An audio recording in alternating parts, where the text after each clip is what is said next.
রব্বি হাবলি উম্মতি, রব্বি হাবলি উম্মতি, রব্বি হাবলি উম্মতি। এবার আওয়াজটুকু আপনার কানে আসলো। মা বলে যে চিনি না, বাবা বলে যে চিনি না, ভাই বলে যে চিনি না, নানাত বলে চিনি না, দাদা বলে চিনি না, বন্ধু বলে চিনি না, স্বামী বলে চিনি না, স্ত্রী বলে চিনি না। কেউ আপনাকে যখন চিনছে না, তখন একজনের আওয়াজ আপনাকে ডাকছে, আমার দিকে আয়, আমার দিকে আয়, আমার দিকে আয়। এখন আমরা আছি দুনিয়ায়, 3.5 হাত নিচে আখিরাত। দুনিয়ার জীবন লিমিটেড, আখিরাতের জীবন আনলিমিটেড। দুনিয়ার 50,000 বছর সমান পরকালের একদিন। অর্থাৎ পরকালের ক্যালেন্ডারে একটা দিন হতে দুনিয়ার ক্যালেন্ডারে 50,000 বছরের ক্যালেন্ডার শেষ। কত দীর্ঘ সময়, কত লং টাইম। আর আপনি আমি যে দুনিয়ার জন্য মত্ত হয়ে আছি, আমি আপনাকে এই প্রশ্নটা করার মাধ্যমে আমি নিজের মনকে শোনাতে চাই, কত আপনজনই তো কবরে শুয়ে আছে প্রত্যেক জনের। লাস্ট কবে আপনার সেই আপনজনের জন্য চোখে পানি ফেলেছেন একটু বলেন? মনেই নেই। ব্যস্ততা এমন বেড়ে গিয়েছে, আরে সন্তান কবরে, মা বাবা একসময় সেটাও ভুলে যায়। বাস্তব নাকি অবাস্তব আপনারা বলেন না রে ভাই? বাবা মা কবরে, সন্তান এক সময় দুনিয়ার ব্যস্ততায় ভুলে যায়। এটা স্বাভাবিক, এটা স্বাভাবিক। আজকে যেমন আপনার অন্যের কথা মনে হচ্ছে না, এটাই বাস্তব, তাদের আপনার কথা মনে থাকবে না। আপনি যেরকম তাদের জন্য স্মরণ করে 2 ফোঁটা চোখের পানি ফেলার টাইম পাচ্ছেন না, আপনার গুলাও ঠিক এরকম আপনার জন্য আমার জন্য চোখের পানি ফেলার টাইম পাবে না। কিন্তু একটা কথা মনে রাখবেন, যারা নবীর হয়ে রবের হয়, যারা নবীর হয়ে রবের হয়, কবর তাদেরকে বরণ করে, হাসর তাদেরকে স্বাগতম জানায়, জান্নাত তাদেরকে স্যালুট জানায়। ওইটাই আপনার আসল জীবন। এই করুণার মতো বাস্তবতা দেখার পরও যদি আমরা পাল্টাতে না পারি, আমার মনে হয় না আর কিছু দেখে পাল্টাবো। করুণার মতো এমন বাস্তবতা পৃথিবী আর কখনো দেখে নাই। এটা দেখার পরও যদি আমরা দুনিয়ার মত্ত হয়ে থাকি, তাহলে আমাদের আর পরিবর্তনের সুযোগ নেই। কারণ এর চাইতে বড় এক্সাম্পল আর কিছু হতে পারে না। এবার আসুন, ভুলে গিয়েছি যে রবকে, সে রবের একটু দয়ার কথা বিবেচনা করে দেখি কে আমাকে বেশি ভালোবাসে। একটা হচ্ছেন আপনি ভালোবাসেন, আরেকটা হচ্ছে আপনাকে ভালোবাসে। কোনটার গুরুত্ব বেশি? যে আপনাকে ভালোবাসে এটার গুরুত্ব বেশি। এটাই তো কনসেপ্ট। এবার আপনি কাদেরকে ভালোবাসেন একটু নামগুলো কল্পনা করেন। এবার আপনি যাদেরকে ভালোবাসেন তাদের একটা লিস্ট করেন। মা, বাবা, স্বামী, স্ত্রী, ছেলে, মেয়ে, ভাই, বোন, ওকে? এবার আপনার ভালোবাসা আপনার পক্ষ থেকে যাচ্ছে 40%, 50%, 60%, 80%, 90%। এবার ব্যাক কতটুকু আসছে একটু খেয়াল করে দেখেন তো। 80% দিয়েছেন, 40% পাচ্ছেন। 60% দিয়েছেন, 30% পাচ্ছেন। 100% কেউ আপনাকে লাভ করে দেখান একজন। আপনি বলবেন যে হ্যাঁ আছে, আমার মা। ওকে, এক্সকিউজ মি, কিছু কিছু ক্ষেত্রে মাও হার মেনে যায়। এবার মাকে যদি বলি, মা হাসরের ময়দানে আমার সব 2টা কমে গিয়েছে, তোমারটা দাও। মা বলে যে আমি তোমাকে চিনি না। বাবা তুমি আমাকে দাও। বাবা বলে যে হু আর ইউ, তোমাকে আমি চিনি না। তাহলে কিছু স্থানে গিয়ে মা বাবার ভালোবাসাও সিলিন্ডার করে ফেলে, চিনতে অস্বীকার জানাই।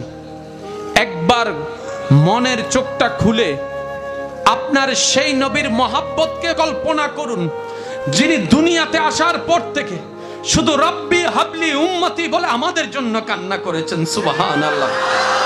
রব্বি হাবলি উম্মতি বলে আপনার আমার জন্য কান্না করেছেন। পাহাড়ের চওড়ায় চলে গিয়েছেন, সিজদায় পড়ে গিয়েছেন, রব্বি হাবলি বলে কান্না করেছেন। তায়েফের ময়দানে আঘাতের শিকার হয়েছে, বদদুয়া না দিয়ে রহমতের প্রদর্শন করে রব্বি হাবলি উম্মতি বলে কান্না করেছেন। কবরের জগতে রব্বি হাবলি উম্মতি বলে কান্না করছেন। হাসরের ময়দানে ওঠার পরে যখন সবাই একটা স্লোগানে মুখরিত থাকবে, ইয়া নফসি ইয়া নফসি ইয়া নফসি ইয়া নফসি, এই হাজার লক্ষ কোটি স্লোগানের ভিতরে যিনি ভিন্ন একটা স্লোগান দিয়ে ডাকবেন তিনি হবেন নবী রাহমাতুল লিল আলামিন।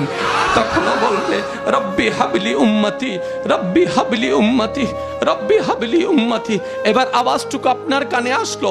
মা বলে যে চিনি না, বাবা বলে যে চিনি না, ভাই বলে যে চিনি না, নানাদ বলে চিনি না, দাদা বলে চিনি না, বন্ধু বলে চিনি না, স্বামী বলে চিনি না, স্ত্রী বলে চিনি না। কেউ আপনাকে যখন চিনছে না তখন একজনের আওয়াজ আপনাকে ডাকছে, আমার দিকে আয়, আমার দিকে আয়, আমার দিকে আয়, সুবহানাল্লাহ, আমার দিকে আয়।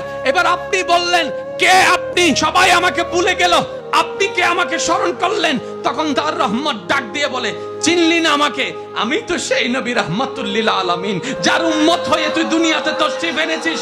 উম্মত রে, আজকে তোর কেউ নাই, কিন্তু যেই মুস্তাফা নবীকে ভুলে গিয়েছিস সেই মুস্তাফা নবী আজকে তোর সাথে আছে।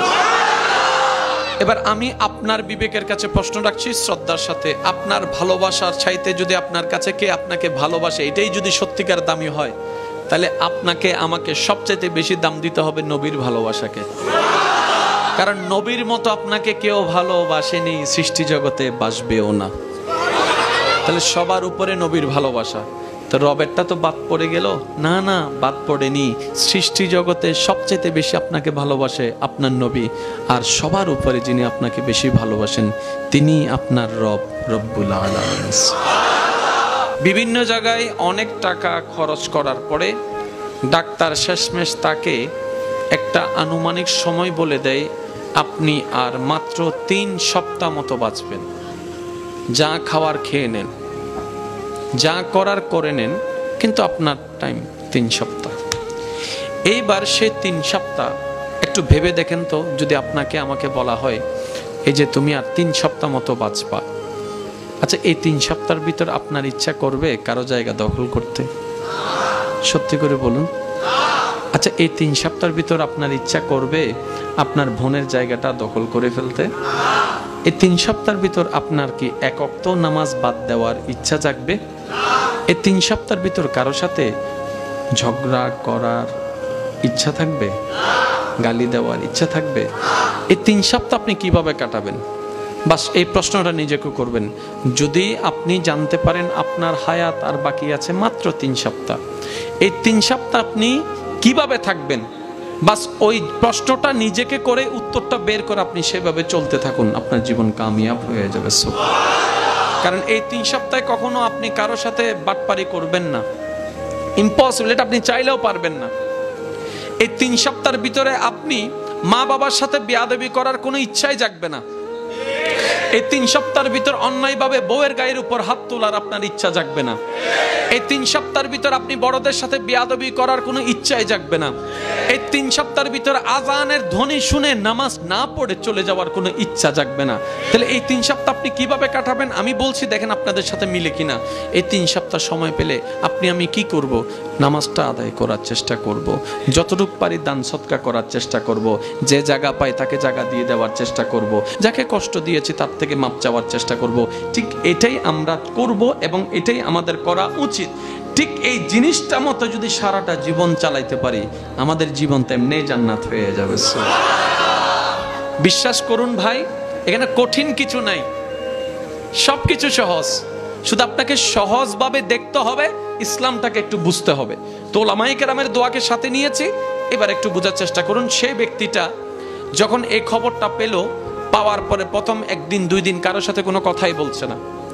2 দিন পরে তার ছেলেকে ডাকলো, বলে যে উকিলকে ডাকো, অমুক অমুক অমুক অমুককে ডাকো। বাবা কেন? কেন জানার দরকার নেই, ডাকো। সবাই আসলো, যার যার গুলা সে দিয়ে দিচ্ছে। এবার তার সম্পদের পরিমাণ আস্তে আস্তে কমতে লাগলো, অনেক কমে গেল, অনেক কমে গেল। যে টাকা পায় টাকা দিয়ে দিল, যে জায়গা পায় টাকা দিয়ে দিল। কিরে বাবা আপনি দিয়ে দিচ্ছেন কেন? বলে যে এগুলো একটাও তোমার বাবার না, সবগুলা হচ্ছে মানুষের ছিল, ক্ষমতার বলে আমি দখল করে নিয়েছিলাম, কিন্তু এখন যেহেতু আমাকে ছেড়ে যেতেই হবে আমি আমার ভুলটা বুঝতে পেরেছি। আল্লাহ পাক আমাদেরকে একটু বুঝে শুনে চলার তৌফিক দান করুন। আপনার আমার জন্য দুনিয়া নয়, আমাদের জন্য আসল বাড়ি হচ্ছে জান্নাত। তো সাজালে জান্নাতে না সাজাবো? এবার আপনি বলবেন যে ভাইজান জান্নাত তো সেজে আছে। আমি বলবো সাজানো মানে সেই সাজানো না যে সাজানো আপনি বুঝছেন, আমরা বুঝি।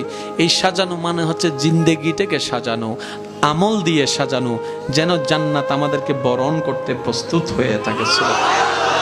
এবার একটু মনোযোগ দিবেন এবং বোঝার চেষ্টা করবেন। আল্লাহ আমাদের সবাইকে একটু বুঝার, আমল করার তৌফিক দান করুন। আমিন।